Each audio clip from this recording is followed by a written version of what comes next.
4월 첫날입니다. 오늘 함께 하시는 한 분 한 분 환영하며 축복합니다. 우리 옆에 분과 좀 인사하시죠. 4월 이기시는 삶 되십시오 라고 우리 같이 축복하겠습니다. 고맙습니다. 사도행전 1장 8절 말씀을 보면은요, 우리 예수님께서 세상을 향하여 선포하시는 명령이 있어요. 그 명령이 뭐죠? 땅 끝까지 이르러 내 증인이 되라는 말씀이에요. 이 말씀에 사도들이 순종하죠. 당시 그리스도인들이 순종합니다.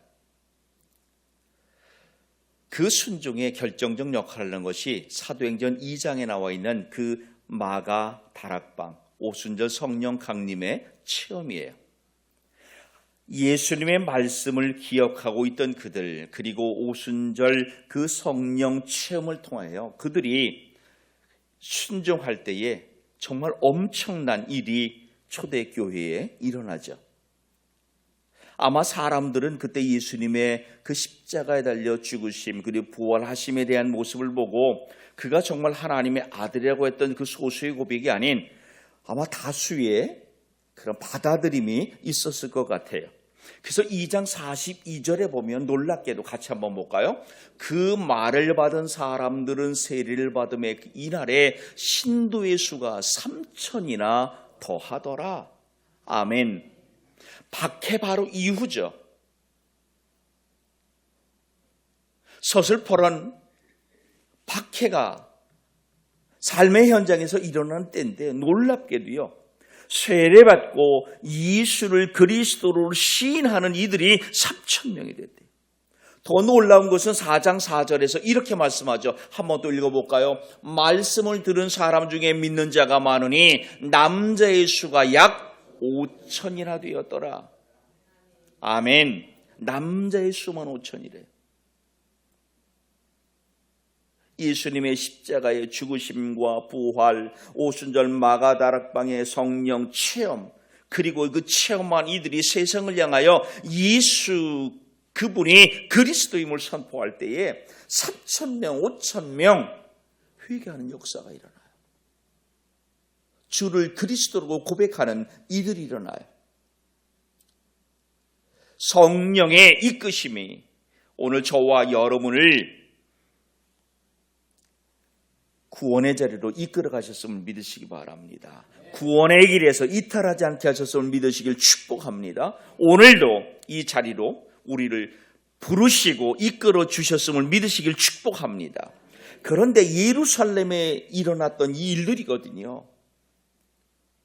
이런 폭발적인 성장, 그 이면에 그 성장을 마냥 기뻐하지 않는 이들 또한 있었겠죠. 유대인들이래요. 오늘 1절에도 나오잖아요. 그죠? 특히 유대교 종교 지도자들. 이들이 정말 발벗고 기독교인을 박해하죠. 그 결과 어떠한 일이 일어납니까? 사도행전 오늘 우리가 읽었던 본문 12장 2절과 3절 상반절을 한번 같이 읽어볼까요? 요한의 형제 야고보를 칼로 죽이니 유대인들이 이 일을 기뻐하는 것을 보고 아멘. 그때 1절 본 그때 헤롯 왕이 손을 들어 교회 중에서 몇 사람을 해하려 했다고 말해요. 성경을 읽다 보면은 쉽게 접하는 이름이 이 헤롯이라는 이름이죠. 헤롯 왕. 여기서 말하는 헤롯 왕은 그 아기 예수님을 죽이려 할 때에 저 이때까지 피난하게 된 그 헤롯 왕이 아니에요. 그 헤롯 왕은 헤롯 대왕. 오늘 여기 본문에서 말하고 있는 이 헤롯 왕의 할아버지예요. 그냥 그 이름을 따요. 정확하게는 헤롯 아그리파 1세예요. 비운의 운명을 가지고 왕의 자리에 올랐던 사람이 이 본문에 나와 있는 헤롯 왕이에요. 그의 할머니, 그의 아버지가 할아버지에 의해서 처형됐어요. 이유는 하나. 사람들이 수군대는 소리에 이 헤롯 대왕이라고 하는 사람은 귀를 기울였죠. 자리를 넘어온다는 것이에요. 그래서 아내를 죽여요. 큰아들을 죽여버렸어요. 그리고 이후에 아들들이 이제 점차 세력을 잃어갈 때 이 사람이 손자인 이 헤롯 아그리빠가 왕의 자리에 올라요. 그런데 이 또한 유약한 사람이었던 모양이에요. 그 성장하는 기독교인들의 모습에 위기감을 느낄 수도 있어요. 당시 종교 지도자들에게 환심을 사고 싶어 할 수도 있어요. 다수의 유대인들에게 환심을 사고 싶었던 것이 분명하죠. 3절 하반절에 분명히 상반절에 이렇게 말해요. 유대인들이 이 일을 보고 기뻐했다라고 그래 말해요. 그 일이 뭘까요? 야고보 사도를 처형한 것이에요. 그래서 여기에서 유대인들의 일반적 분위기를 읽은 거예요. 그래서 어떠한 일을 행합니까? 베드로도 죽이려고 잡아들인 거예요. 3절을 보니까 말씀을 보세요. 이렇게 말해요. 하반절 4절까지는 같이 볼게요. 그들을 잡음에 아니요 이거 말고요. 오늘 이 12장에 있는 말씀으로 먼저 좀 같이 잠깐 가볼게요. 그건 좀 이따 볼게요. 네, 오늘 12장 3절 이 부분 같이 한번 맞아요? 네네, 여기 한 번만 죄송해요. 제가 앞에 다른 게 있으니까 저기는 순서대로만 입력되어 있어서 죄송해요. 같이 한 번만 읽어볼게요. 베드로도 잡으려 할새 때는 무교절 기간이라 잡음에 옥에 가두어 군인 대식인 내 패에게 맡겨 지키고 유월절 위에 백성 앞에서 끌어내고자 하더라. 아멘. 누구를 잡아 투옥했어요? 베드로를 잡으려 했어요. 그 잡았어요. 그래서 어떻게 가두고 있어요? 군인을 4명씩이 한 팀인데 그게 4팀이 있는 거예요. 그걸 지키게 하는 거예요. 그리고 유월절 후 백성 앞에 끌어내어 죽이려 했던 거죠. 여러분, 이때 베드로 사도, 우리가 잘 아는 베드로 사도는 예수님께서 십자가에 달리기 전 닭이 울 그때에 3번 부인했던 장본인이잖아요. 그런 베드로가 지금 첫 번째 감옥에 갇힌 사실이 아니에요. 조금 전 우리가 4장 3절의 말씀을 얼핏 띄웠어요. 그쪽으로 잠깐 돌아가 주세요. 같이 또 한번 읽어요. 그들을 잡음에 날이 이미 저물었으므로 이튿날까지 가두었으나 이렇게 말해요. 5장 18절에 보니까 또 무슨 말이 나오고 있어요? 5장 18절에 사도들을 잡아다가 옥에 가두었더라 말해요. 그리고 12장이 나와요. 4장과 그리고 5장과 그리고 12장 속에 잡히는 일들이 나와요. 베드로 사도가 이 본문 말씀은요 3번째 투옥될 때예요. 그런데 앞에 투옥과는 이 정도가 다르죠. 이번에 잡힌 거는 이번에 감옥에 갇힌 것은 죽이려는 의도를 가지고 감옥 안에 가두어 둔 것이에요.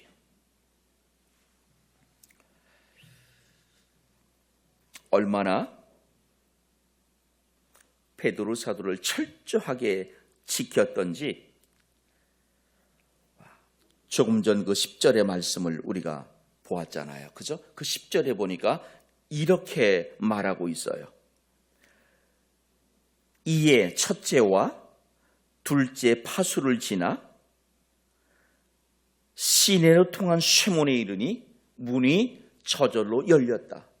첫째, 둘째 파수를 지났더니 그때 비로소 쇠문이 나와요. 앞서 6절에 보니까 쇠사슬로 묶고 있어요. 그리고 쇠문 안에 가두고 있어요. 두 병사들은 안에서 베드로 사도를 지키고 있고요. 또 남은 두 병사는 그 옥문 밖에서 베드로를 지키게 하고 있어요. 성경학자들은 오늘 이 모습을 둘로 해석해요. 하나는 쇠사슬에 묶여 쇠문 안에 갇혀있는 베드로 사도를 감옥 안에서 양쪽에서 같이 지키고 있는 거예요. 또 어떤 성경학자들은 이렇게 해석해요. 베드로 사도와 같이 마치 그 영화 보면은 수갑을 채울 때 형사도 차고 죄인도 차잖아요. 그죠? 그 범죄자도 그런 식으로 양쪽에 하나씩 같이 짰다는 거예요. 어느 게 맞을지 여러분 상상에 맡길게요. 어쨌든 중요한 것은 그 정도로 철저하게 지금 베드로 사도를 옥에 가두어 놓고 있어요. 왜? 다른 일이 전혀 일어나지 않도록 하기 위함이에요. 옥에 갇혀있는 이 베드로 사도를 위해 교회 밖에 있는 성도를 할 수 있는 일이 무엇이었을까요? 여러분은 상상해 보세요. 이런 생각할 수 있지 않을까요? 3,000명, 5,000명씩 기독교인이 늘어나는 때입니다. 까짓것 감옥을 습격해서 건져내 올 수도 있지 않겠습니까? 심지어 당시 가이사 황제에게 투고를 할 수도 있지 않을까요? 편지를 써서 보내가지고서 오늘날은 서명, 연대 서명을 해가지고 아리비안 그 유대 종교 지도자들에게 뭐 헌금을 모든지 아니면 방법을 찾아가지고서 돈을 주고 뇌물을 주고 딜할 수도 있잖아요. 그런데 이들이 택한 방법은 그게 아니에요. 본문 우리가 10절 읽었습니다만 12절 쪽에 보면은 이렇게 말하고 있네요. 같이 읽어요. 깨닫고 마가라 하는 요한의 어머니 마리아의 집에 가니 여러 사람이 거기에 모여 기도하고 있더라. 아멘. 마가의 다락방이에요. 오순절 성령 강림이 일어났던 그 사건의 현장에 사람들이 모여 베드로 사도를 위해 기도하고 있었던 것이, 깨닫고라고 하는 말은 앞에서 말하고 있는 그 말의 연장이에요. 베드로는 이때까지 성령이 직접 자기 삶의 자리에서 행하시는 일을 꿈으로 생각하고 있었는데 돌아보니 꿈이 아닌 것을 알았다는 말이에요. 이 층도 있었어요. 이제부터는 본래대로 말씀이 나갈 테니까 너무 염려하지 마세요. 자, 오늘 본 말씀을 보면은요, 여러분 이렇게 말하고 있어요. 교회는 어떻게 했다고요? 그를 위하여 간절히 하나님께 기도하더라. 아멘. 5절을 보니까 베드로는 옥에 갇혀 있어요. 교회는 그를 위하여 간절히 하나님께 기도하더라. 아멘. 우리 청경천전전 기도할 때 늘 마지막에 그저 간절히 기도합니다. 이 그 간절이에요. 오늘 여러분의 기도가 그 간절함이 있기를 축복합니다. 그러니까 우리가 간절히 기도한다는 이 말을 생각하면은 이런 것 떠올리잖아요. 오늘도 우리 같이 숫벽 치면서 찬양했습니다만 어떤 큰 집회나 이런 데 특별한 때 기도할 때 우리 어떻게 해요? 주여 3번 부르고 주여 3창하시고 크게 소리질러 기도하시겠습니다. 그래요. 이것도 요즘에 호불호가 있는 것 같아요. 그죠? 일부 목사님들 예상회를 아주 강하게 반발하는 분들이 있어요. 여러분 왜 주여 3번 부르는 것 같아요? 왜 주여를 3번 부를까요? 한 번 부르면 좀 어색해서 2번보다는 3번이 나은 것 같아요. 그래서 3-4번이라고 그러잖아요. 그래서 3-4번? 왜 그런 것 같아요?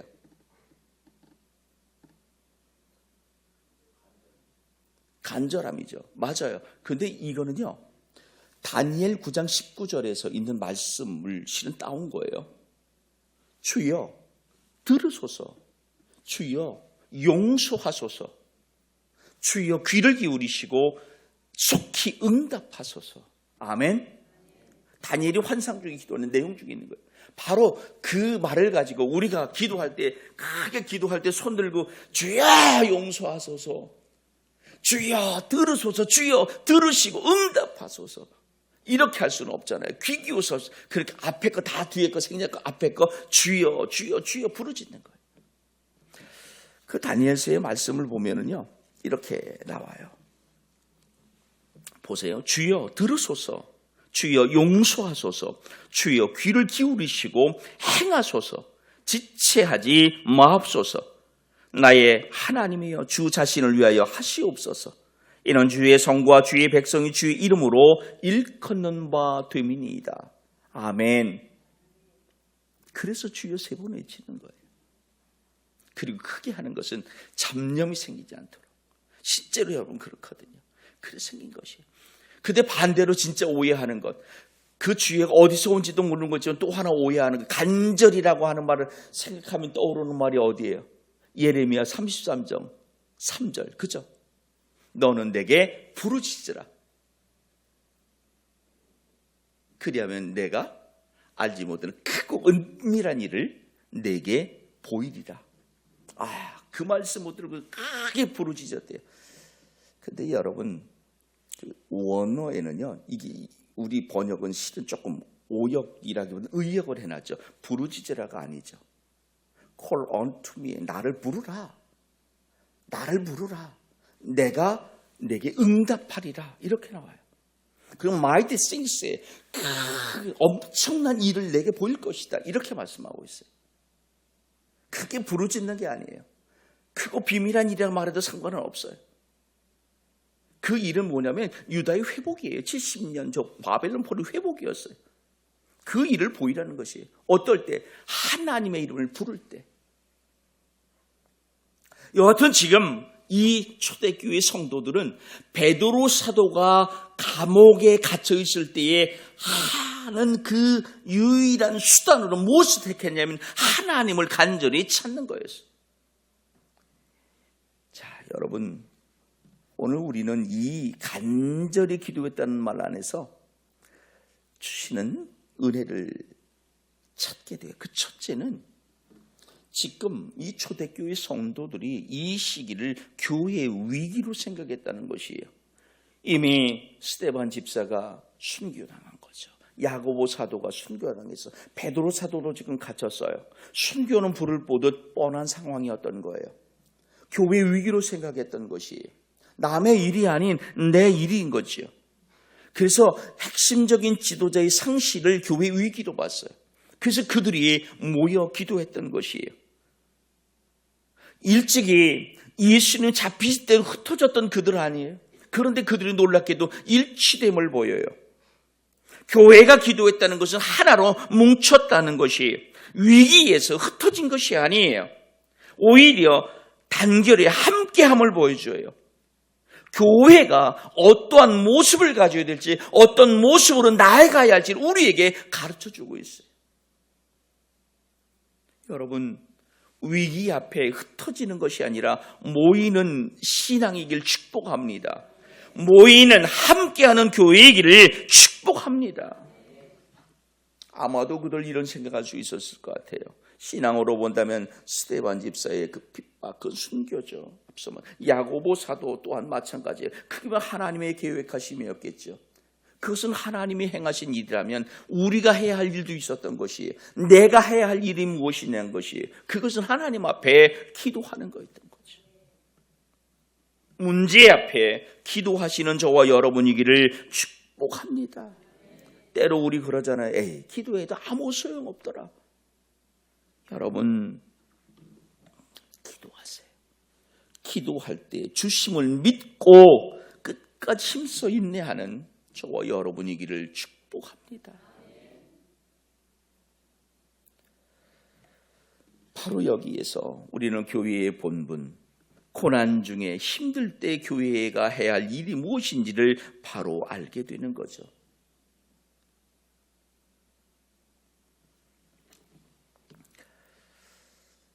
하나님의 능력을 의지하는 이들입니다. 사실 이것은 베드로 사도의 일이잖아요. 우리 교회의 일이지만 쉽게 보면 또 하나 건너 그의 일이잖아요. 그런데 그들이 마치 에스더처럼 그렇게 죽으면 죽으리라 마가 다락방에 모여 기도하고 있는 것이에요. 문제 앞에 회피하는 것이 기도예요. 우리는 자칫 이것을요 어떤 현실 도피적인 시장, 나는 아무것도 안 하고 오직 하나님께 맡기는 그런 신앙으로 왜곡할 수 있는데 그렇게 보지 마세요. 하나님의 능력을 기대하고 그것을 따르는 의미로 받아들이시는 아침이길 축복합니다.